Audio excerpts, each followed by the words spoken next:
Welcome back to this video. In this video, I'll show you on how to reset your Android phone Infinix phone password. So let's see. But before we dive into the tutorial, if you find this tutorial useful and you are new to this channel, remember click on that subscribe, turn on the notification bell for more useful tutorial like this. So with that being said, let's get started. The very first thing you want to do is to head over to your phone settings. So I'm going to simply click on settings right here, and it takes you right here. Next thing you need to do is to simply click on here. Take you right here. Then the next thing you need to do is to simply go to account security. Then take you right here. Next thing you need to do is to click on change password. Then take you right here. Next thing you need to do is to click on forgot password. Then select how to reset your password. So simply click on phone.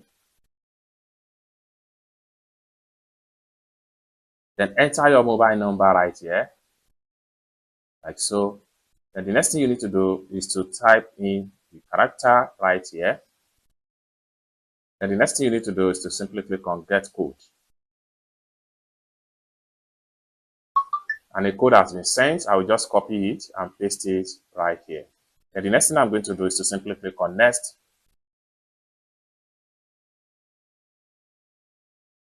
Take me right here. Next thing we want to do here is to set a new password. So I'm going to simply click on here. Then confirm your password. The next thing you need to do is to simply click on save. Successfully save. It's as simple as that. So basically, this is how to simply change your Infinix Android phone password without any stress. I hope you really got value for this video. If you find this video useful, give this video a big like, and also remember to subscribe to the channel for more useful tutorial like this. Thank you so much for watching, and I hope to see you in my next video. Bye for now.